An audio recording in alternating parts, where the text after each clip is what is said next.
안녕하십니까. 구만화 회원 여러분 반갑습니다. 지금부터 제80회 토요특강을 시작하겠습니다. 먼저 연주로 토요특강의 문을 열겠습니다. 두 분 준비하시는 동안에 잠깐 소개 말씀드리겠습니다.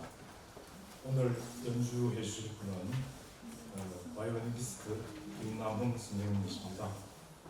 김남흥 선생님은 한국예술종합대학교를 졸업하시고 미국 러커스 음악대학에서 박사학위를 받으셨습니다.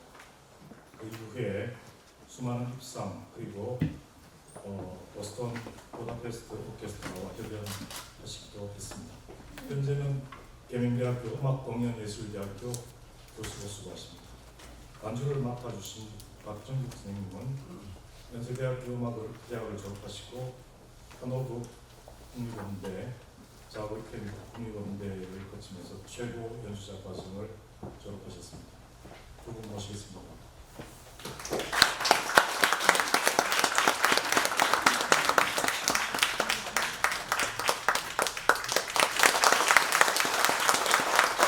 오늘 연주 곡목은 생상의 서주와 론도 카프리치오입니다.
회장님 인사 말씀 있으시겠습니다.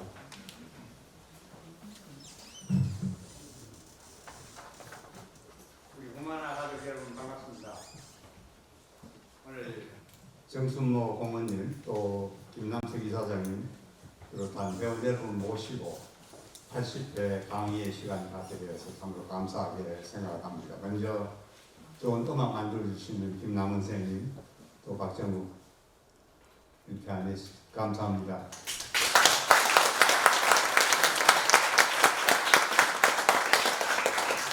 과거에 이 방안에서 아름다운 음이 많이 울렸지만은 제 기억으로는 제일 아름다운 음 중에 하나 있지 않나 하는 그런 생각이 듭니다. 오늘같이 아주 밝고 청명하고 기분 좋은 가을날을 사람의 힘으로 표현으로 바꿨으면은 정말 이런 소리가 나지 않겠나 싶어서 더욱더 감사한 마음을 가지고 축하의 말씀을 드립니다. 오늘 강연해 주실 두 분 선생님 소개를 드렸습니다만 감사드립니다. 우리 한 교수님 지금 경북대에서 계시고 인도 뉴델리 대학에서 한국어 하시고 길을 잘못 들었죠. 더 좋은 학문이 있을 텐데 감사드리고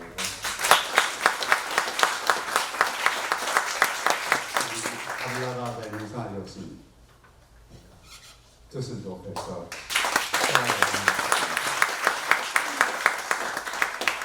오늘 아주 좋은 날 이 방안에 있던 집안에 들어있다는 것이 아름다운 자연에 대한 일종의 모독과 생각되지만은 어쩔 수 없이 제한된 갇혀진 공간에 있습니다. 만일 300명 들어갈 수 있는 노선강이 있다면은 훨씬 더 좋은 시간이 되지 않을까 싶은데 어쩔 수 없이 제가 모였습니다. 좋은 시간 가지고 또 오늘의 강의는 한 분의 특강이 아니고 두 분 선생님 말씀하신 그 후에 일종의 담론 비슷하게 라운드 테이블 형식을 취하기 때문에 새로운 방법을 우리 신임 위원장이 고안하셔서 시작하신 것 같습니다. 서로 이야기 나눌 수 있는 단순한 질문이 아니고 동참할 수 있는 이런 기회가 되기를 바라고 우리 후마나 가족 여러분 건강한 모습으로 계속해서 함께 해주시길 바라며 감사 또 존경 말씀드립니다. 감사합니다.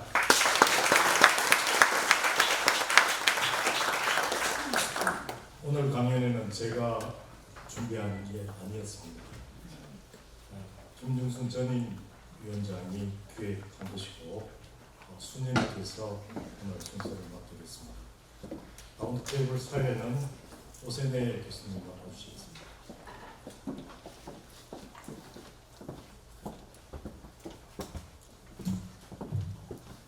아카데미아 토요특강 8번째 시간을 진행합니다. 환영합니다. 저는 중앙대학교 타블라사 교지 조승입니다.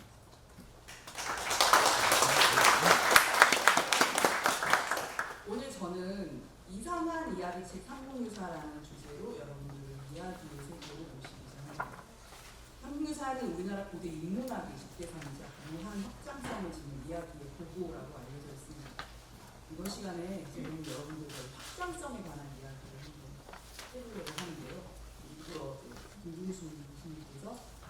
김종순 교수님께서 이제 확장성 있는 그 연사들을 섭외를 하셨어요. 그래서 이제 저에게 사회를 이제 부탁을 해주셨습니다. 확장성이 있는 이야기라는 건 굉장히 원대한 이야기를 의미하죠. 공감은 언제나 대담하고 원대한 메시지로부터 나옵니다. 사람을 놀래야 그 자극이 들어가게 되니까요. 흥분과 기대감 속으로 여러분을 초대하고자 합니다.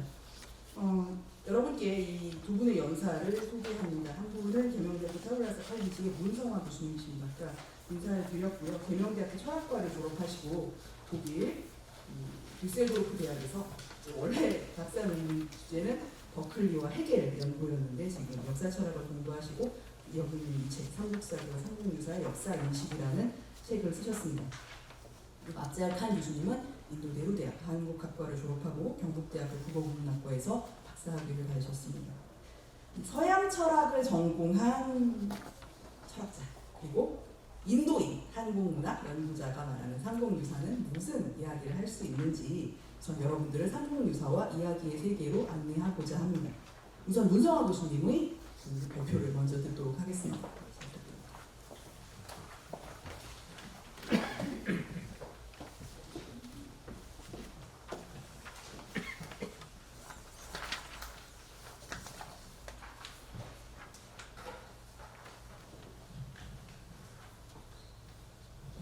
예, 인사드리겠습니다.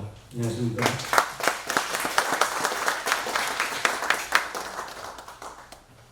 의리가 있어 마스크 해주시면 안 되겠어요? 예, 알겠습니다.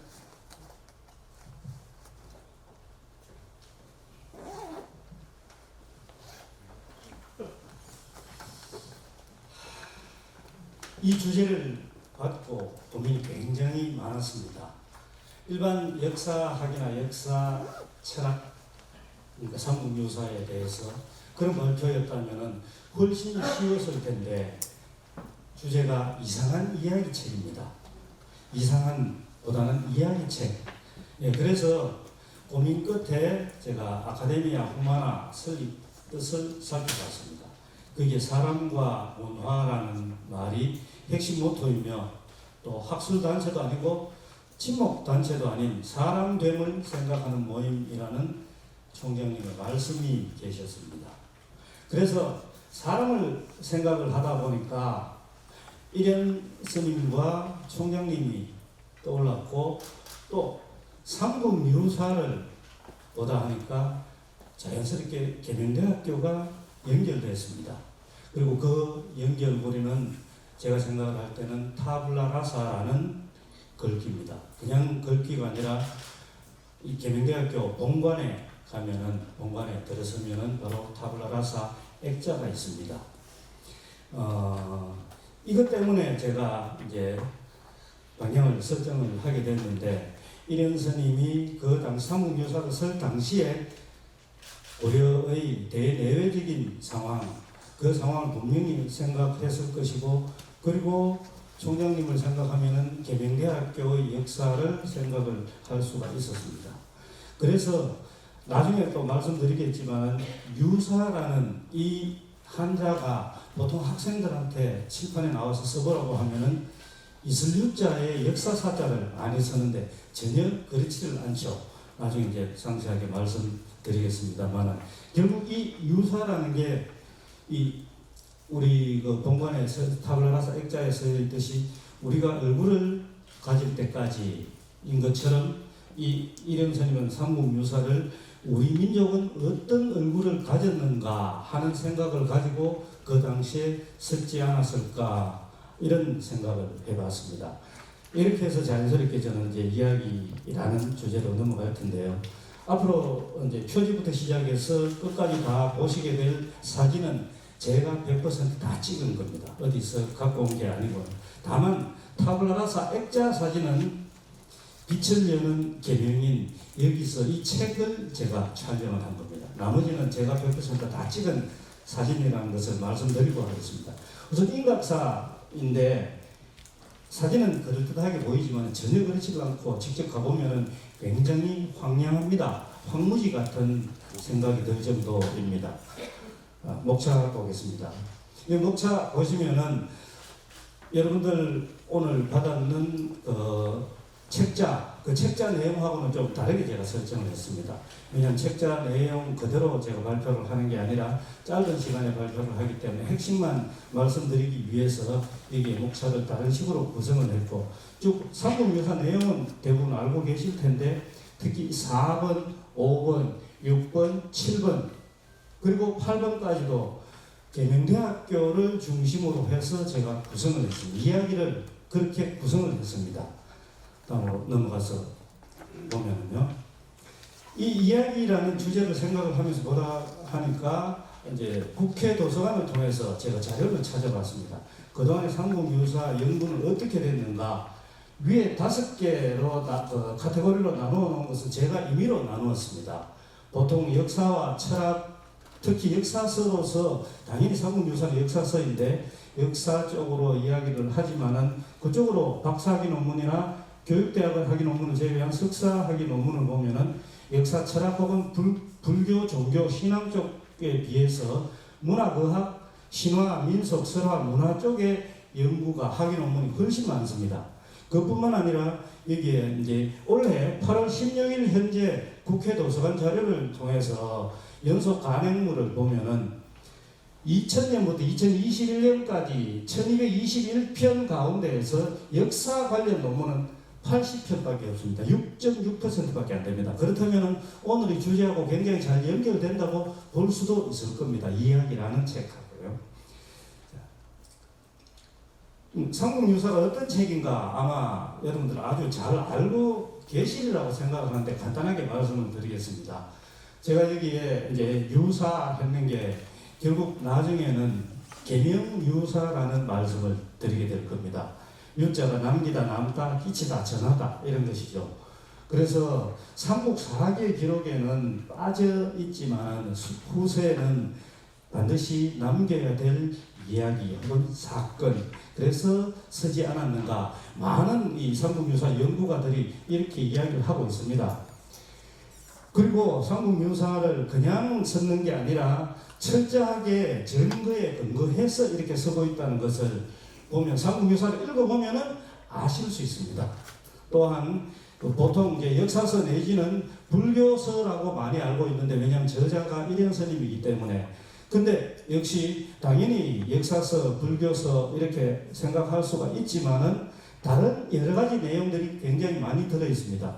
그 중에서 신화, 설화, 특히 당군신화부터 출발하는 내용이 들어 있는 것이죠. 또 이제 14소의 향가는 특히 우리나라 고대 문학 연구를 하는데 굉장히 값진 자료라고 말하고 있습니다. 하지만 앞서 보셨듯이 정말 역사서로서 삼국유사 연구가 왜 이렇게 사회적으로 굉장히 적은가? 이것은 제가 따로 이제 연구를 해보지 않아서 사실은 잘 알 수는 없습니다. 언제 시간이 되면은 또 한번 연구를 해볼 생각도 있습니다만, 이 정도로만 삼국유사가 어떤 책인가를 이제 살펴보고 그다음 넘어가겠습니다. 각 편별, 이게 이제 뭐 편별 자세한 내용까지는 여러분들께서 지금 안 읽어보시더라도 아마 이미 많이 알고 계시리라고 생각을 합니다. 그것보다는 앞에 편명하고 이제 이렇게 연결할 건데, 물론 저는 계명대학교하고 이 편별 내용하고 당연히 연결을 지을 겁니다. 그 중에서 왕력은 말 그대로 역대 왕들, 삼국 이제 고조선부터 시작해서 나오는데 고구려백제 신라 가야까지 포함해서 역대 왕들, 왕명 등등 나오면서, 그리고 기로 넘어가는데 기는 이제 구체적인 내용으로 고조선 당군 신화부터 시작해서 신라 삼국 통일하던 시점까지라고 보시면 되겠습니다. 그리고 기 2편은 삼국 통일 이후로 후삼국까지의 역사를 말씀드릴 수가 있고요. 흥법은 삼국의 불교 전례와 공인에 대한 내용을 담고 있다고 여기 이제 제가 적었는데, 그냥 한마디로 불교 정신이라고 생각을 하시면 되겠습니다. 그리고 탑상은 말 그대로 탑이죠. 탑이고 형상인데, 지금 이제 말을 바꿔서 생각을 하면은 불교 문화재 정도로 생각을 하시면 되겠습니다. 근데 정도라고 제가 표현을 드렸지만은 굉장히 중요한 문화재들을 말씀을 드리는 겁니다. 그리고 의회는 이제 신라 성녀들, 여기 이제 원광국 법사부터 시작해서 쭉 나오는데 유명한 성녀, 신라의 성녀들이라고 말씀을 드리면 되겠습니다.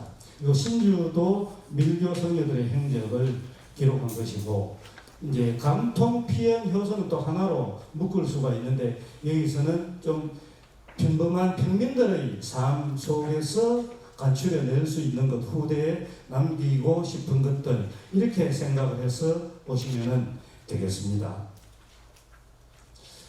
이제 일현스님의 표준 영정이라고 하는데 인각사에 있는 겁니다. 그리고 여기 이제 타블라라사 본관에 있는 요거는 제가 말씀드렸듯이 빛을 여는 계명린에 이렇게 이제 그걸 보고서 설명을 했는데, 같이 비교를 하면서 보도록 하겠습니다. 예. 지금 일현스님의 생애, 제가 우선 일현스님의 생애하고 계명대학교 역사를 이렇게 같이 비교하면서, 비교라고 해서 이제 억지로 갖다 끼 맞추는 게 아니라 굉장히 유사점을 생각을 할 수가 있기 때문에 이렇게 했고요. 나중에는 삼국유사와 계명대학교로 또 연결해서 이야기를 전개하도록 하겠습니다. 이런 선생님이 태어났는 1206년, 계명대학교는 1899년에 제중원을 개원하면서 현재 우리 학교가 창립 기념 연도로 삼고 있습니다. 그리고 이런 스님은 9세 취약을 하고 14세 구족계를 받았는데 이제 스님이 됩니다. 강원도 양양에 있는 진전사. 근데 출생은 지금 영남대학교 근처인 암양면에서 출생을 했는데 어찌하여 강원도 양양 진전사까지 가서 스님이 됐을까? 그건 굉장히 저도 지금 궁금한 상황이거든요.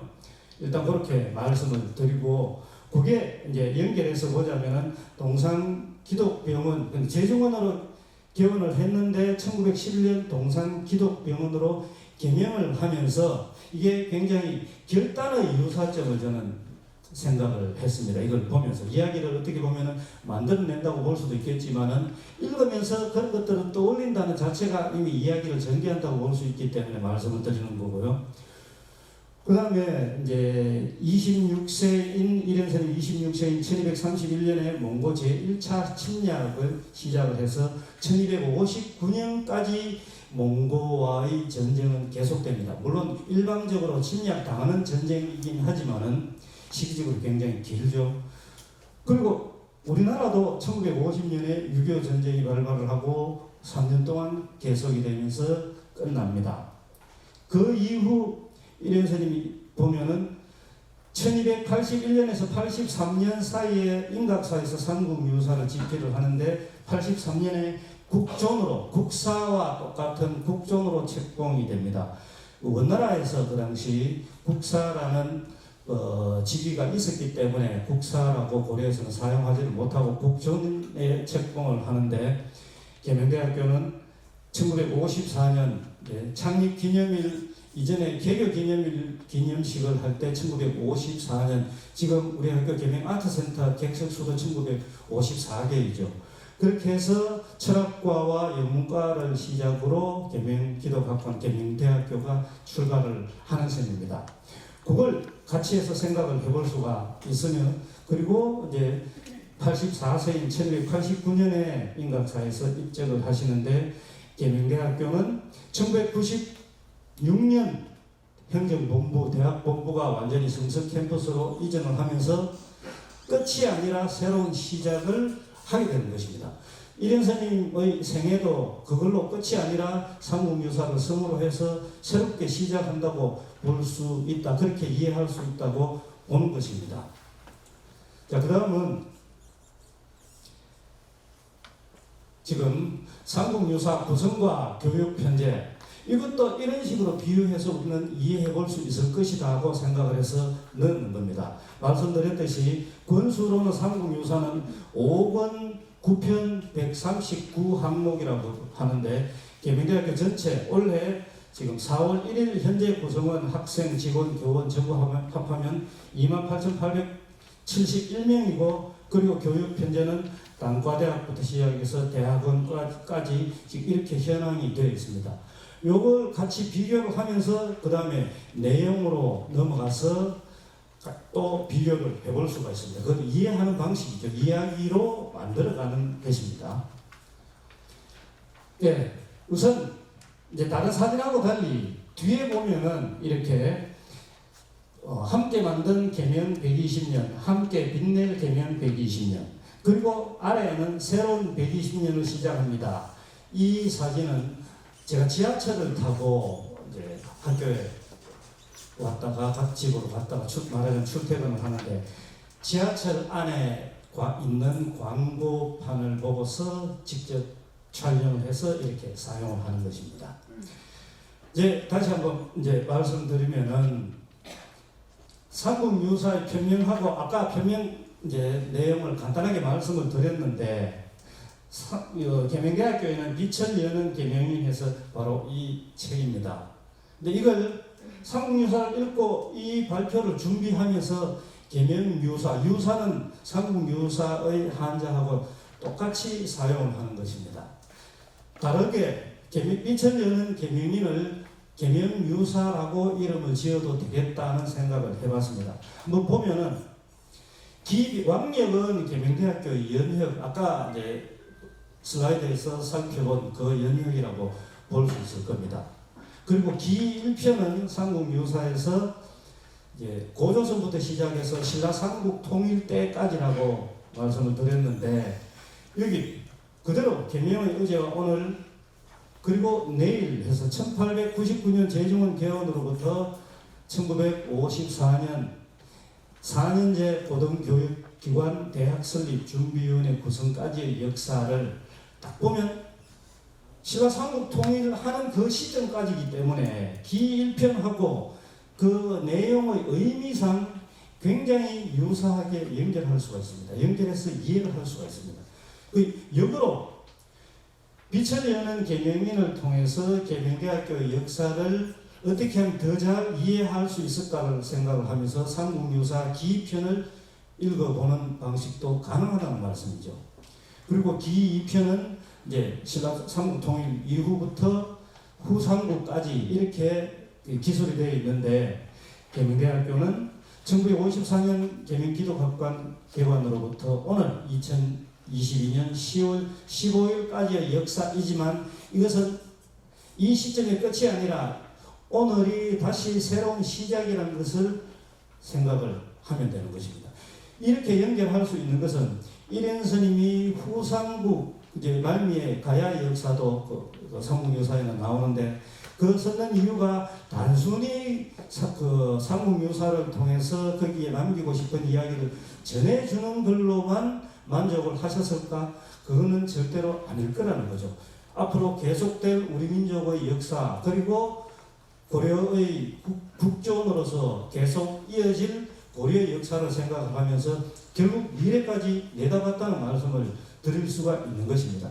그래서 이렇게 계명의 역사와 정신을 연결해서 말씀을 드릴 수가 있고요. 헌법은 말씀드렸을 때 불교 정신이라고 제가 그렇게 그냥 간단하게 이해하면 되겠다고 말씀을 드렸는데 계명대학교 계명이라는 명칭 자체가 10개자 물론 개성학교와 심명학교를 연결해서 계명이라는 이름을 지었지만은 그 이름 자체가 10개자의 밝은 명자 즉 기독교 정신을 말하고 있는 것입니다.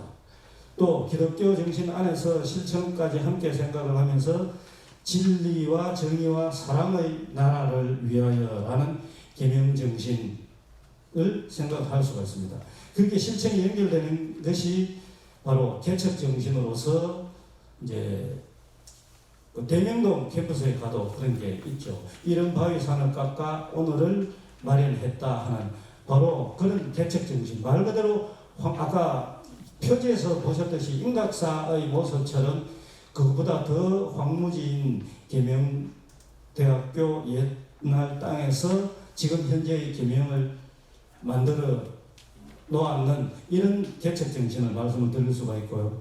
그리고 봉사 정신, 이제 전부 기독교 정신학과 연결되는 그것을 이제 말씀을 드리는 건데 이 봉사 정신은 지금 현재 실천 덕목을 해서 이어지고 있는 것이 있습니다. 대표적으로 말씀을 드릴 수 있는 것이 바로 청정전륜이라고 저는 생각합니다. 청결, 정직, 절약, 융합. 예. 이렇게 봉사 이제 기독교 정신, 개척 정신, 봉사 정신 이렇게 연결되는 것이 바로 삼국유사의 헌법 내용하고 연결해서 우리는 볼 수 있겠다, 이해할 수 있겠다고 보는 것이고 그 다음에 이제 탑상 그 불교 문화재라고 말씀을 드렸는데 역시 빛을 여는 계명인 계명유사에 보면은 아름다운 계명 캠퍼스와 더불어 계명의 보물들이 굉장히 자세하게 여러 가지 소개되고 있습니다.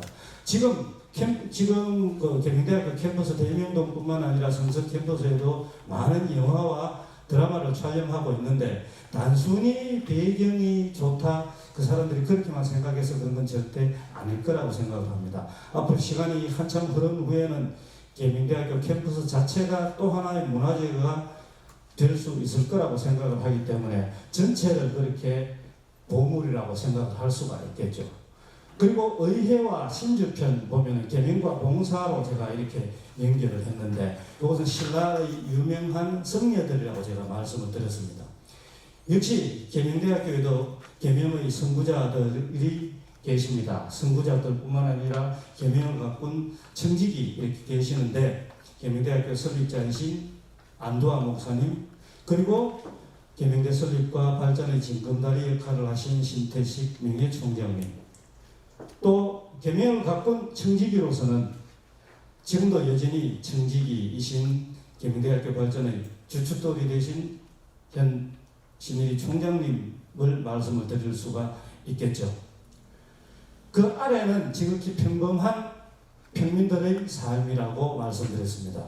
거기서 남기고 싶은 것은 이런 스님이 찾아내셨을 것이다. 바로 계명과 봉사를 함께 지금 하고 있습니다. 이 계명과 봉사에는 계명을 도운 사람들, 그리고 계명의 대외 봉사, 지금도 여전히 계속 진행되고 있고 진행하고 있는 그런 사실들이기 때문에 읽어보면은 그냥 요즘 삼국유사의 감통, 피연, 효성 같은 내용을 옛날 이야기라고 요즘의 관점에서 그냥 읽어보기만 하면은 도대체 이런 일이 어떻게 있을 수가 있어 하면서 도저히 이해가 불가능합니다. 하지만 그걸 다른 이야기로 바꾸어서 오늘날 우리가 하고 있는 것, 우리는 어떻게 해야 할 것인가 하는 걸로 연결해 보면 딱 이렇게 계명을 도우는 사람들, 계명의 대외 봉사하고 연결해서 이해할 수가 있는 겁니다. 그 다음에는 바로 이겁니다. 제가 삼국유사와 계명대학교 2라고 했는데 새로운 역사를 만들어가는 계명인 이렇게 했습니다. 이 사실 앞으로 다시 넘어가서 보면은요, 효선 마지막 편 효선의 내용, 의미상으로 굉장히 잘 연결할 수 있는 내용입니다. 그러니까 계명인에게, 지금의 계명인에게 상징적으로 남아있는, 남겨진 그게 무엇이냐. 그러니까 새로운 역사를 만들어가는 계명인이죠. 그걸 저는 집신으로 찾아봤습니다. 역시 이것도 도서관에 가서 제가 직접 촬영한 것입니다.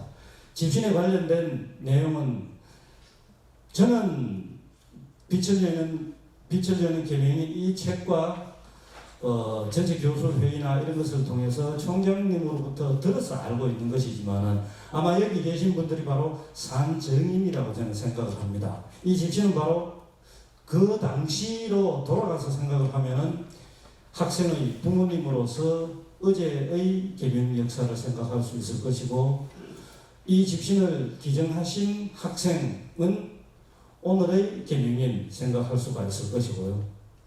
이걸 지금도 도서관에 남겨두고 후학들에게, 계명인들에게 알리고자 하시기 때문에 이것은 바로 내일의 의미를 되살리고자 하는, 바로 미래를 내다보는 계명의 과거와 현재와 미래의 역사가 담겨 있다고 생각을 합니다.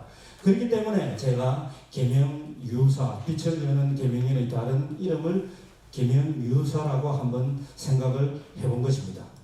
자, 이제 이후부터는 빨리 넘어갈 텐데, 제가 이 발표를 준비를 하면서 그냥 연구실에 앉아서 컴퓨터만 보고 책만 보고 준비할 수 있는 것은 아니다. 그렇게 준비해서는 안 되겠다고 생각을 했습니다.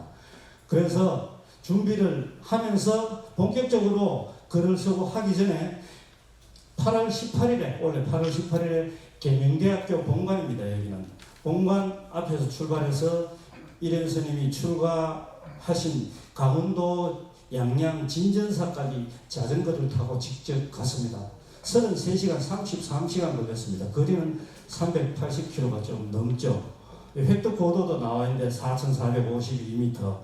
고개를 몇 개를 넘었는지 잘 모르겠습니다만 낙동강 자전거길을 따라서 가다가 상주, 문경, 단양, 영월, 평창을 지나서, 예, 이게 이제 계명대학교 본관 앞에서 아침에 출발할 때 사진을 찍은 것이고요. 여기 보시면은 입고 있는 제 자전거 옷도 계명대학교 로고를 새긴 건데 뒤에 보면 나옵니다.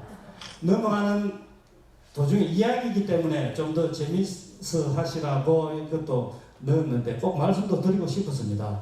계명대학교 로고를 가지고 제가 직접 디자인해서 제가 맞추어 입었는 세상에 하나밖에 없는 자전거 옷입니다. 백두대간 구룡령이라고 하는 것은 높이가 1013m이거든요. 일부러 이 사진을 넣는 이유가 바로 이런 수많은 난관을 뚫고 혹은 그 난관을 넘어서 진전사에 가서 출가를 하셨다. 성녀가 됐다. 계명대학교 역사도 그것과 다르지 않다는 생각을 했습니다. 그래서 제가 직접 몸으로 뛰면서 이 발표를 준비해야 되겠다고 생각을 하고 달렸던 것입니다. 그래서 도착했는 게 양양 진전사지인데 여기에는 지금 현재 진전사라는 절이 있습니다만 그것은 현대에 들어서 지금 현재 집복원 중에 있는 것이고요. 여기 있는 국보 122호라고 되어 있는데 그냥 여기도 황량하기 그지없습니다. 멀리서 보면 이렇게 되어 있습니다. 탑이 보이죠. 이게 진전사지라고 하는데 진전사라는 절은 여기에 짓지 않고 여기서 더 올라가면 짓고 있습니다. 그건 지금 짓고 있는 거기 때문에 큰 의미가 없다 싶어서 제가 사진을 안 찍었는데 이걸 보면서 이 타블라라사를 구상했던 바로 이게 같이 떠올랐습니다. 현재 우리 학교에는 타블라라사 칼리지가 있습니다.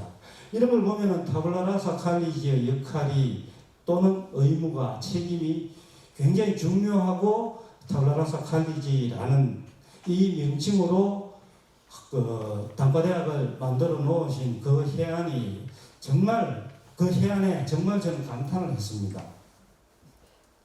마지막으로 오늘 발표의 마지막입니다. 원고를 다 드리고 나서 계명대학교 역사를 다시 한번 생각을 해봤습니다. 창립 1899년 창립 기념일부터 생각을 하면은 올해 2022년 하면 123입니다. 근데 원래는 그렇게 할 수 있었으면 좋았을 텐데 본관에서부터 채플관과 여기가 본관이고 본관에서 출발해서 이렇게 해서 채플관을 한 바퀴 돌고 내려면 자전거 타고 합니다. 오르막 위치 다 알고 계실 겁니다. 123회를 하려고 계획을 세워보니까 이거는 도저히 시간이 한 20시간 정도는 걸리게 있어가지고 제 혼자 누가 서포트 해주는 사람이 없으면 불가능하겠다 싶어서 그건 포기하고 개교 기념연도인 1954년을 원래에서 빼면 68년입니다. 그래서 68회 왕복을 했습니다. 9시간 걸렸습니다. 본관에서 저 혼자 누가 도와주는 사람 아무도 없어요. 그렇게 해보니까 거리가 105km 나왔습니다. 높이는 3,400m. 예. 휴식 시간 포함해서 9시간 걸렸는데 달렸는 시간만 7시간 좀 넘었습니다. 이렇게 이 발표가 저한테 굉장히 큰 의미를 줬습니다. 타블라라사라는 의미와 타블라라사 소속인 저한테 굉장히 큰 의미와 책임감, 의무감 함께 준 그런 좋은 기회였고 이런 기회를 주셔서 정말 감사합니다. 예, 감사합니다.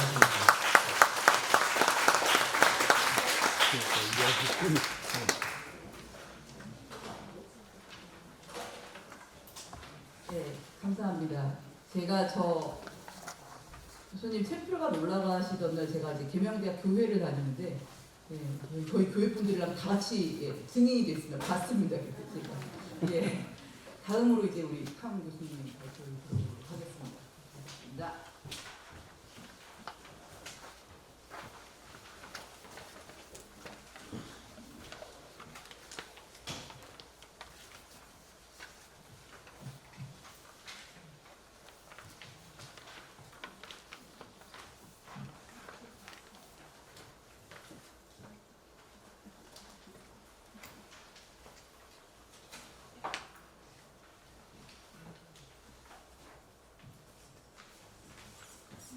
안녕하십니까. 인사드리겠습니다.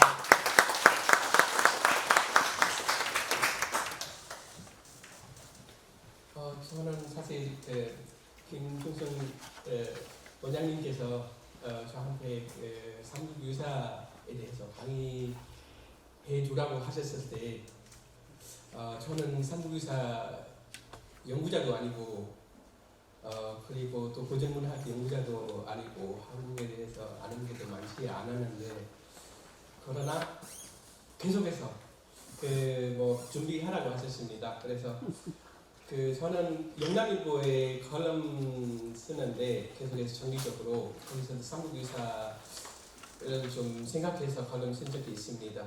예컨대 삼국유사와 한국문명라는 주제로 컬럼 쓴 적이 있어서 아마 그거 보시고 저한테 요청하신 거 아닌가 싶습니다. 하여튼 발표 준비하면서 타자의 시선으로 그 삼국유사라는 텍스트를 타자보다도 인도인 시선으로 어떻게 이 텍스트를 읽어내야 될지 많이 고민했었습니다. 그러나 다행히도 선생님께서 이번 세미나의 주제를 이상한 책이라고 그렇게 지셨기에 제가 사실은 발표 준비하기에 많이 멈춰있습니다. 그래서 오늘 이 자리에서 제가 이상한 이야기 해도 여러분들이 너무 마음으로 봐주시고 어차피 이상한 책이기 때문에 이야기가 이상할 수밖에 없습니다. 네, 그렇게 이해해 주시면 너무 감사드리겠습니다. 그리고 문학이라는 게 상상력이 풍부한 어떤 메시지를 전달하기 때문에 거기서 진실 찾기보다는 어떤 정신적인 연대감을 찾는 게 최고의 목표라고 저는 생각합니다. 그래서 저는 삼국유사를 읽었을 때 내다는 문학적인 그러나 또 역사를 담고 있는 그래서 유산, 이 문화 유산이라는 그런 이 나라의 유산이다. 제가 이렇게 이해했습니다. 그리고 이 유산이 다른 나라와 어떻게 교섭하고 교류하고 있었는지 그게 저한테 굉장히 좀 자극 줬습니다. 그리고 여기서 이 발표에서 제가 준비했던 많은 내용 중에서 저 아니더라도 어떤 인도 사람, 특히 인도 문화를 알고 있는 사람이면 똑같은 시선으로 상식적으로 볼 수 있다는 여지가 상당히 많다는 거 이해하시면 될 것 같아요. 그럼 들어가 볼까요? 네. 이야기의 순서로 하면 네, 이렇게 문제제기 부분입니다. 그리고 한국, 인도, 건국 신화의 미교입니다.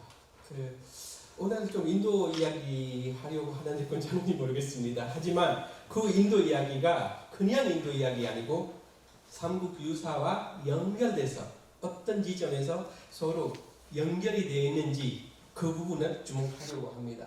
그리고 그 다음에 한국의 가야와 인도의 가야 이야기입니다. 사실 제가 태어났던 곳이 가야입니다. 그래서 좀 신기하죠. 그리고 저는 여기 이타에 가야 여러 군데 제가 답사했습니다. 그리고 거기서도 놀라운 거 많이 봤고요.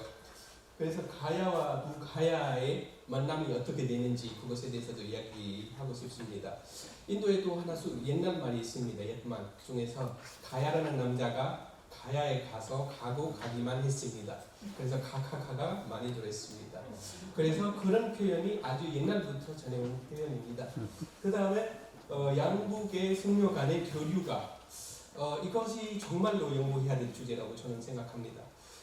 삼국유사를 기존의 연구에서는 제가 봤을 때 거의 다 인도하고 접목식에서 연구가 거의 없습니다. 그게 어떻게 그럴 수가 있겠습니까? 저는 진짜 그게 이렇게 풍부해 있는 연구의 테마가 있을 수 있는 게 저한테 굉장히 충격적인 거였습니다. 그 이유는 저는 개인적으로 생각하는데 저는 한국에 산 지가 15년 됐습니다. 그리고 서울외대, 부산외대 두 군데에 인도 학부가 있습니다. 그리고 그 외에 동국대학교에 물교철학과가 있습니다.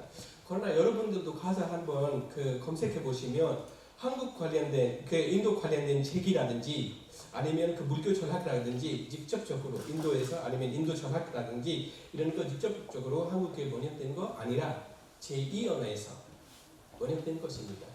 그렇기 때문에 원 텍스트의 의미가 당연하게 달라지기 마련입니다. 즉 말하자면 인도의 고전 텍스트나 이런 것의 번역이 서구 사람들이 이미 번역해 놓은 것을 제2 번역으로 여기서 하는 겁니다. 그러면 서구 사람들이 이미 해석한 것 그 틀에서 벗어나지 않다는 거예요.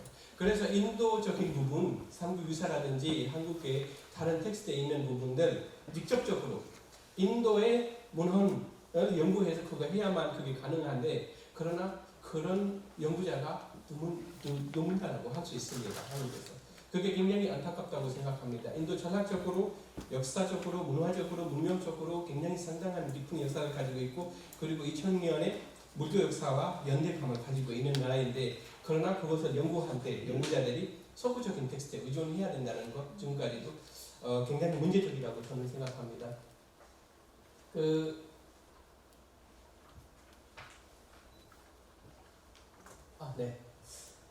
저는 여기 좀 그림을 갖고 왔습니다.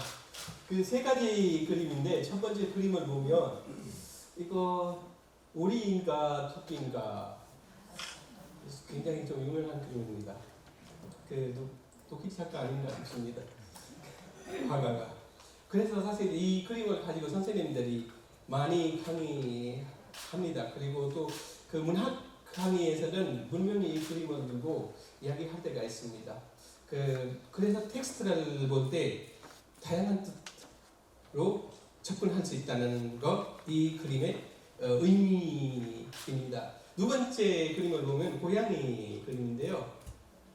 올라가는 건가 내려가는 건가 굉장히 놀라게 만듭니다. 어떤 분에게 아마 올라간다는 식으로 느낄 수 있습니다. 그러나 어떤 분에게 내려가는 것 같아요. 어떤 게 맞을까요? 정답이 없습니다. 세 번째, 잔일까 여성일까? 누구요? 잔인가요? 술잔? 아니면 여성인가요? 누구요? 참으로도 묘하지요. 그래서 이상한 거죠. 그림도 이상하고 오늘의 이야기도 다 이상한 것 같습니다.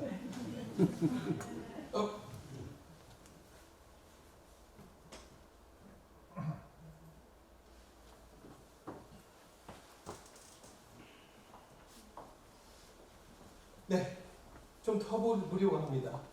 이 그림은 각도에 따라서 다른 의미를 내포하고 있습니다.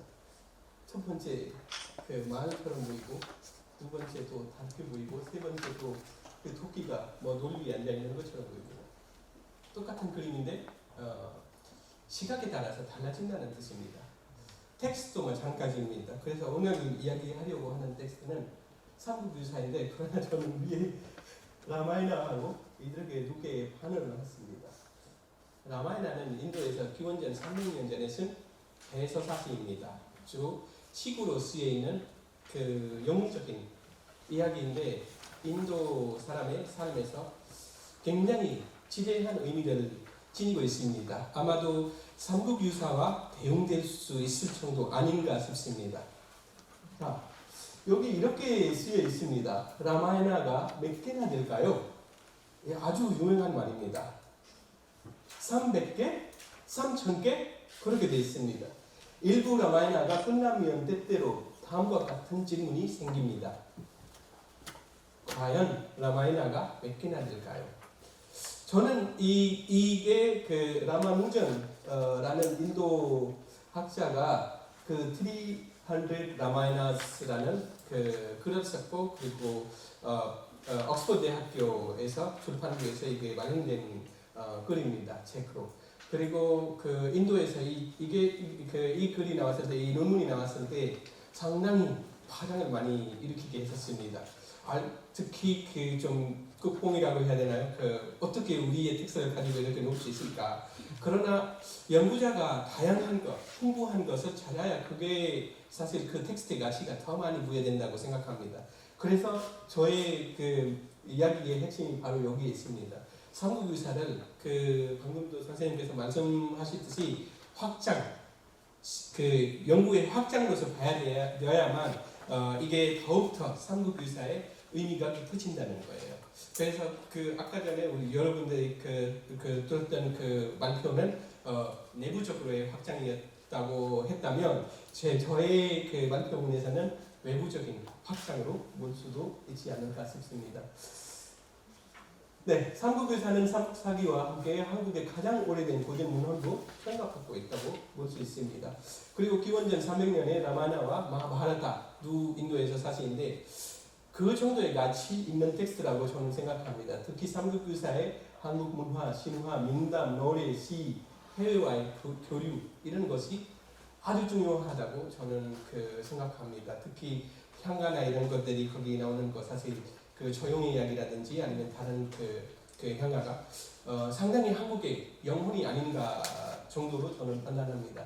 그 다음에 문학적인 성격의 텍스트로 봅니다. 그래서 과학적인 방법보다는 이 텍스트를 신념과 상상력에 의해 형성되어 온 문학 및 문화적인 방법으로 접근해야만 더욱더 깊은 의미를 찾을 수 있지 않을까 싶습니다. 그래서 삼국유사가 있어서 건국 신화도 있고 가야국 이야기도 있고 인도와의 교류도 있고 그리고 물교 문화 교류도 있고 전통 문학의 향기도 우리가 느낄 수 있습니다. 이 이야기가 나오는데 바로 제가 넘어가겠습니다. 리스에서 검색하시면 진짜 제가 놀랐습니다. 책만 해도 그리고 제가 경북대학교 가서 몇 권 책을 찾았을 때 거의 누계 서열이 다 삼국유사로 가득 찼습니다. 그 정도 삼국유사와 관련된 책이 많다는 거예요. 거의 3,000통 이상 그 책이 있다는 거예요. 여기서 이렇게 검색하면 즉 간접적으로 삼국유사와 관련된 책들이 많다는 겁니다. 그 정도 연구가 활발하게 이루어지고 있습니다. 해외에서도 사실 번역이 진행됐습니다. 이렇게 보시면 각각 언어로 번역되는데 영어로 보시면 두 개가 있습니다. 가장 밑에 보시면 Overlooked History, The Gold of Three Korean Kingdoms 이렇게 되어 있습니다. 그리고 두 번째 삼국유사 그대로 그 음차를 따서 쓴 겁니다. 그리고 저는 사실 여러 개 텍스트 중에서 그 한글사의 텍스트 중심으로 읽어봤는데 다른 텍스트도 사실 참고해서 사실 읽었습니다. 그리고 사실 이 영어의 두 개 텍스트는 상당히 문제적이라고 생각합니다. 그래서 사실 삼국유사의 영어 번역부터 사실 좀 신경 써야 되지 않을까. 요 정도 역사가 긴데 삼국유사 아직까지 제대로 번역이 나오지 않았다는 거 참으로도 안타깝다고 생각합니다. 두 번째 영어 책은 삼국유사라고 하는 게 사실 1970년쯤에 번역된 책입니다. 그러나 각 주 그리고 문문 다 그대로 삽입하고 어디서 어디가 뭔지 알 수 없을 정도입니다. 그래서 아예 혼합된 거예요. 원본의 각 주가 따로 있고 이런 거 설명도 다 괄호 안에 넣거나 괄호 없이 그냥 보고서 정도라고 할 수 있습니다. 가장 왼쪽에 있는 Overlooked Historical Record of the Three Korean Kingdoms 이 책이 2006년에 번역된 것입니다. 그러나 번역자를 찾아보니 알 수 없었습니다. 정보. 첫 번째 번역자의 정보도 안 나옵니다. 그러면 제가 생각하기로는 전문적으로 구문헌이나 문학 아니면 역사학을 연구한 사람 아니라 그냥 돈 벌기 위해서 했다는 식으로 느껴집니다. 그러면 이렇게 중요한 텍스트인데 왜 번역되지 않을까? 이런 생각도 들고요. 그래서 이게 번역 프로젝트로 한번 생각해 봐도 삼국유사가 아주 좋은 그리고 또 세계에 뻗어나갈 수 있는 한국 문명 이야기 전해주는 텍스트로 의미가 엄청 깊다라고 생각합니다. 위에 있는 것들 거의 다 다른 언어 러시아나 아니면 독일어 가장 옆에 독일어로 된 거고 그 다음에 또 벨기로 돼 있는 거 이런 것도 있습니다. 중국하고 일본은 뺐습니다. 일부러 이미 많이 번역돼 있고 그리고 또 이야기할 바가 없습니다. 사실 한문에서 최초로 번역된 게 일본 사람들이 1903년에 최초로 도쿄 대학에서 번역하고 그 판본으로 최난성이 한국어로 번역했다는 말이 있습니다. 그래서 그 부분은 이 이야기 안 하고 싶습니다. 자, 국내 연구들의 시각을 보면 저는 인도에 있는 이 두 텍스트 마하바라타와 라마야나를 보는 시각과 별 차이가 나지 않다는 것. 즉 말하자면 음식만 바꾸고 접시가 똑같다는 것으로 이해할 수 있습니다. 결국 방금 분석하신 것처럼 사실 거의 다 문화적인 시각이나 신화적인 시각에서 보는 연구가 대부분 주를 이루고 있습니다. 그래서 사실 그런 시각으로 당연하게 연구도 해야 된다는 것 저도 그렇게 생각합니다. 텍스트의 성격 자체가 그렇게 돼 있어서 그럴 수밖에 없습니다. 그것은 사실 일련이 서론에서 그렇게 설명하고 있습니다. 이 1편의 머리말에서 그게 개의한 일과 헛된 욕망 그리고 어지러운 일과 귀신에 대해 말하지 않았다 이렇게 말하고 나서 그러므로 황하에서 그림이 나오고 낙수에서 글씨가 나타나 성이 태어났다. 그리고 심지어는 그 무지개가 신모를 눌러 복희를 낳았고 용이 여든과 교접해 염제를 낳았다. 그리고 또 마지막에 그 밑줄 친 부분을 보시면 그렇다면 삼국의 시조가 모두 신비하고 기이한 데서 나왔다 한들 어찌 기이하랴. 이게 사실 핵심이라고 저는 생각합니다. 그 중국인이 자기의 그 역사에서는 그 무지개가 신모를 눌러서 목회를 낳았다고 합니다. 그러나 만일에 그 똑같은 식으로 이야기가 진행되면 그게 기이하다고 어떻게 할 수 있겠냐. 그래서 이 책을 쓰는 목표가 바로 여기에 있다라고 합니다. 삼국유사에 그리고 여러 편에 두는 바닥이다. 나의 뜻은 바로 여기에 있다고 이렇게 말합니다. 이게 핵심적인 내용입니다. 그래서 이런 시각에서 벗어나서 사실 삼국유사를 보는 것 좀 무리가 되지 않은가. 즉 말하자면 신화적인 이야기 그리고 신화 속에 있는 역사 이야기로 봐야만 그 뜻을 가질 수 있고 그리고 좀 더 그 상상력으로 그 어떤 것을 과거에 그 우리와 연결되어 있는 어떤 지점을 찾을 수 있지 않은가. 그리고 또한 신화라고 하면 사실 그냥 뭐 가상적인 거 아니고 뭐 어떤 거 신비한 것이로 봐야 되지 않은가 싶습니다. 그러면 이 이야기에서 그 한인의 그 한국과 인도의 건국 신화 속에 반인간과 반전신 이야기가 나타나는데 그게 참으로도 인도의 건국 신화와 너무나 비슷합니다. 여러분들 중에서 인도 건국 신화 얼마 정도 그 아시는 분이 있는지 모르지만 그러나 오늘 인도 건국 신화를 먼저 좀 설명해드리고 그리고 한국 신화와 건국 신화와 어떻게 그 지점이 비슷한지 한번 고민하고 싶습니다. 자, 그래서 먼저 그 사실 우리가 이미 익숙한 이야기로 좀 보려고 합니다. 당군의 거부가 환인으로 나옵니다. 그리고 환인이 또한 재석으로 해석됩니다.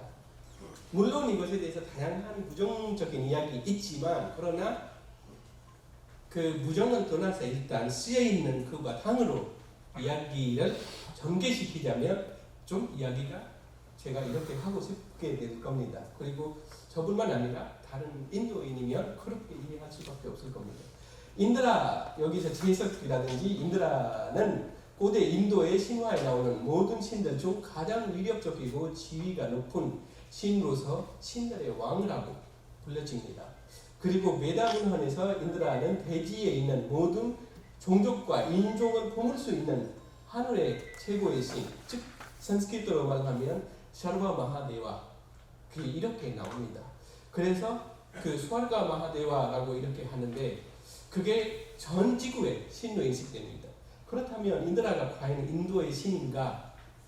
라는 게 질문이 생깁니다. 오늘날 인도에서 공교롭게도 신기하게도 제석 신앙을 모시는 사람이 한 명도 찾기가 어려울 정도입니다. 왜 그럴까요? 인드라가 무슨 잘못했길래 어떤 일이 벌어졌길래 인드라라는 사람이 모시지는 않다는 거예요. 사원도 없습니다. 그 정도로 인드라가 외부인이 된다는 거, 그 어떤 거 있지 않을까. 그러나 그 어떤 것을 찾기 위해서 만일에 삼국유사의 건국신화를 참조하지 않으면 그 답을 찾기가 불가능할 정도로 된다는 거 저는 판단하게 됐습니다. 그 이전에 저도 그렇게 생각하지 않고 인도 연구자들이도 그것을 생각하지 않다는 겁니다. 그래서 삼국유사를 읽고 난 후 제석 누구의 신인가 라는 거 한번 생각해 봤습니다. 동양 그리고 인드라의 모습이 이렇게 그림으로 그려져 있습니다. 가장 좋게 인도이고 주로 흰색 코끼리를 단다는 말이 있습니다. 일본에 제가 생각 안 나는데 어디 사원이 있습니다. 거기에 거기 석상이 있습니다. 그리고 한국의 테마에서 이렇게 그려져 있습니다. 제석처럼. 그래서 이런 차이 있는데 그러나 결국 뭐냐면 그 비슷한 성격을 가지고 있는 제석천황의 모습입니다. 자, 이게 라이트가 안 돼서 좀 아쉽기는 하지만 그러면 인드라의 세계가 어디일까요? 당연하게 인도는 아닙니다. 인도는 아니고 인도에서 보시면 여기는 좀 보이네요. 주로 추정되는 게 카자흐스탄이나 이쪽에 아닌가 이런 말이 있습니다. 즉 수미산이라고 말하죠, 불교 세계에서. 그리고 또 인도 말로도 사실 그 수메루라고 합니다. 그래서 수메루는 구루 왕국의 수도였다는 거예요. 구루 왕국. 그리고 구루 왕국이 두 개가 있었습니다. 남구루, 북구루. 그래서 남구루는 나중에 마하바라타의 전체 내용의 이야기가 된다는 것입니다. 북구루는 그 사실 인드라 이야기부터 이미 끝난 겁니다. 그래서 오늘 좀 그 이야기도 이야기하려고 합니다. 그러면 전체 인도를 보면 인드라의 영향하에 있지는 않았습니다. 그리고 인도 신화에서는 인도 전체 지역에 있는 원주민들이 다 지구인으로서 나옵니다. 땅에 사는 사람으로서 나옵니다. 그러나 여기서 중요한 게 자기 구루 왕국이 전개로 나옵니다. 그리고 신화에서 그렇게 나온다는 거 저한테 굉장히 큰 충격이었습니다. 자, 그래서 제석천 왕이 인도의 신이 아니게 된 것처럼 보이는 경위를 알려면 인도의 건국 신화를 알 필요가 있게 된다는 거예요. 왜 아들인 환웅을 전상에서 멀리 떨어진 곳에 보내게 되는지 그 원인은 또한 알 수 있습니다. 그러면 인도를 여러분들이 아마 제가 한국어를 공부하기 전에 코리아라는 이름만 알고 있었습니다. 한국의 이름.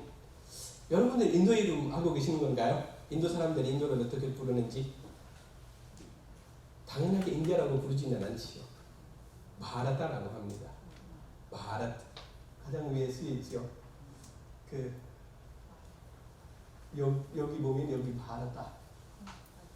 그래서 인도의 건국 신화 즉 바라타라는 나라의 건국 이야기를 이야기를 보면 인드라라는 인도의 대지의 신이 아니라 구루 왕국의 수도인 수미산의 전의 신이다라는 거 첫 번째 아셔야 됩니다. 그리고 당시 인도는 여러 지역의 여러 부족들로 모여서 사는 원주민의 곳이었습니다. 즉 말하자면 그게 삼국유사에서 나오는 웅족과 호족으로 비유할 수 있습니다.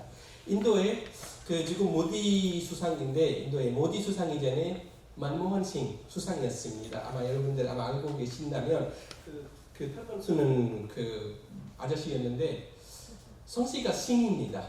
싱이 무슨 뜻일까요? 사자입니다. 그러면 과연 그 사자가 동물인가? 그래서 사실 종족의 이름이 동물로 되어 있는 게 인도에도 많습니다. 상당히 많아요. 그래서 사실 옛날에 그런 거 사실 가능성이 있다는 거 사실 부정할 수 없습니다. 그래서 호족이라든지 웅족이라든지 여기에 무족을 의미한다는 걸로도 판단될 수 있습니다. 이외에도 인도에 다양한 동물로 지은 성씨가 있습니다. 그래서 그거 보면 정말로 뭐가 좀 고대의 사람들이 어떤 동물의 이름 따서 자기 성씨를 만들 수 있다는 것도 알 수 있습니다. 그 당시에 인도 지역에 사는 지구에 사는 사람들이 땅에 사는 사람들이 사실 탄트라를 믿고 있었다는 거예요. 밀교라고 할 수 있지요. 한국식으로 말하면 아니 무당 좀 더 쉽게 말하면 그래서 이런 거였는데 이러한 지역 주민들 중에서 위슈와미트라는 사람이 있었습니다. 위슈와미트라 아마 여러분들 처음으로 아마 이름 들어보셨을 건데 위슈와미트라가 인도 신화에서 배제할 수 없는 인물입니다. 그리고 베다의 정작자라고도 합니다. 인도에서 베다 가장 오래된 텍스트잖아요. 베다를 위슈와미트라가 썼고 그리고 또 힌두교에서 가장 유력한 주문인데 그 주문 바로 위슈와미트라에게 전해서 명상에서 그가 얻었다라고 그런 이야기도 있습니다. 그래서 위슈와미트라가 사실 무족 왕이었습니다. 그리고 위슈와미트라는 계속해서 인드라와 충돌이 있었다는 거였습니다. 그리고 인드라로부터 그가 괴롭힘을 당하고 있었습니다. 그렇던 어느 날 그는 히말라야 산에 가서 보행함으로써 인드라보다 더 큰 영적인 힘을 얻으려고 하고 위슈와미트라는 큰 힘을 얻어서 인드라의 천상을 파괴한다고 그런 이야기가 나옵니다. 인도 신화에서 완전히 천상을 파괴하고 새로운 전상을 짓겠다라고 이런 이야기가 나옵니다. 1980년대쯤에 인도에서 누르더르션이라고 국민 방송국입니다. 거기서 위슈와미트라로 사실 30화까지 위슈와미트라의 이야기로 방송까지 했었습니다. 아주 오래전 거의 40년 이상 됐죠. 그때의 모습 사실 생각하면 위슈와미트라가 왜 인도에서 중요하고 인드라가 왜 중요하지 않은지 알 수 있습니다. 결국 위슈와미트라가 영적인 힘을 얻고 있는 와중에 누구한테서 누군가는 당하게 됩니다. 그것이 바로 인드라입니다. 인드라가 그의 영적인 힘을 파괴시키기 위해서 하늘에서 아주 아름다운 요정을 보냅니다. 그러면 모든 신화에서 나오듯이 인도 신화에서도 여성이 나오게 됩니다. 그리고 춤을 추게 됩니다. 춤을 추면서 유혹을 시킵니다. 비스와미트라가 유혹을 강하고 둘이 관계를 맺으려고 하는데 비스와미트라가 상당히 예의 바른 사람이기 때문에 비스와미트라가 이렇게 말합니다. 나는 이렇게 침실을 하지 않겠다. 먼저 결혼하자 이렇게 합니다. 그래서 천에서 온 요정이 그것도 천에서 가장 아름다운 요정으로 묘사 나옵니다. 이름이 멘카입니다. 멘카. 그래서 멘카와 둘이 결혼하고 나서 아기를 낳는데 그 아기 이름이 사쿤탈라라고 칩니다. 인도의 가장 먼저 생긴 사람이라고 할 수 있습니다. 천상의 여성 그리고 지상의 남성의 만남을 통해서 한 명 여성 아이가 태어납니다. 이것이 바로 당군 신화에서 당군의 천상과 그 다음에 지상에 있는 두 사람의 만남을 통해서 반 인간신 그리고 반 천상신을 가지고 있는 그런 신화의 구도와 상당히 비슷합니다. 그래서 이렇게 해서 하는데 여기서 이 모습이 멘카가 위슈와미트라로 된 모습은 이게 드라마의 한 장면입니다. 그래서 이렇게 해서 유혹을 시키고 그 다음에 명상을 고행을 파괴시킨다는 거예요. 나중에 사실 이 위슈와미트라가 알게 되는데 자기가 제석을 통해서 농간을 당했다고. 그래서 너무 크게 화납니다. 그리고 이 여성을 쫓아냅니다. 그래서 얘가 다시 천상으로 올라갑니다. 그리고 헤어지게 됩니다. 그리고 위슈와미트라가 다시 고행하기 시작합니다. 그러면 어떻게 이야기되는지 더 이상 어떻게 인드라를 파괴시키는지 그 이야기는 더 이상 나오지는 않지만 오늘날 위슈와미트라가 인도의 조부가 된 것처럼 보입니다. 이 모습이 있는데 약간의 좀 제가 보여드리고 그 다음에 넘어가겠습니다. 어떻게 유혹을 시키는지.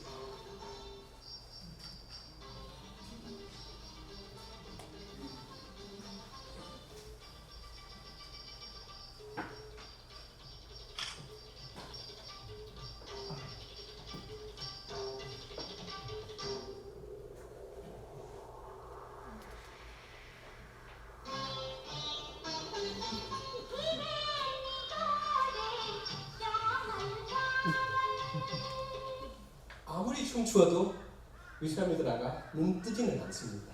그러나 결국 몇 개월 하다가 결국 마음이 녹아집니다.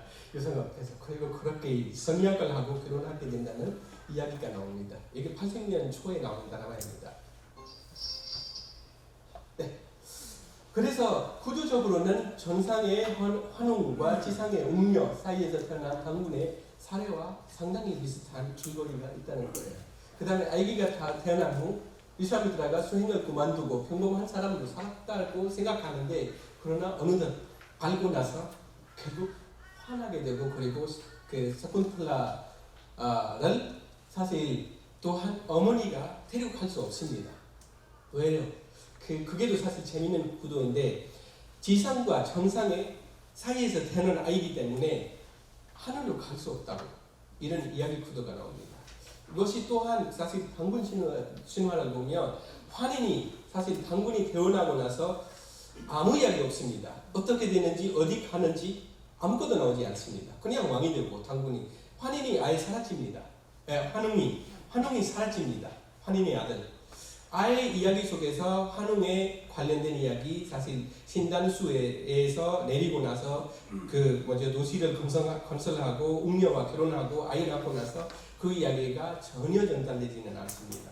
그러면 어떻게 됐을까요? 과연 같은 구도 아닌가 생각하게 만듭니다. 하여튼 인도 신화에서는 그 샤쿤탈라라는 여성이 나중에 누시안타라는 왕이 있습니다. 누시안타라는 왕이 있는데 이 왕이 또한 남구루라고 하면 아까 지도에서 보여주듯이 좀 인도하고 가까운 구루라는 왕국이 있었습니다. 그 왕국의 왕자하고 결혼하게 되고 그리고 사랑에 빠지고 이렇게 해서 그 아이를 낳아요. 그 아이 이름이 바라다입니다. 바라다 이름으로 인도의 이름이 유래된다는 그 전체 인도를 통일시키고 그러한 신화가 있습니다.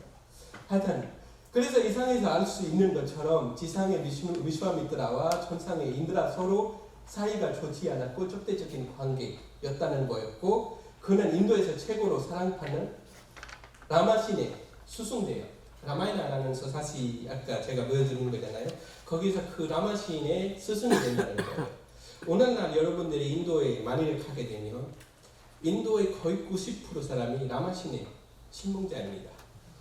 그 정도로 라마신을 믿고 그리고 라마신의 스승을 모신다는 뜻입니다.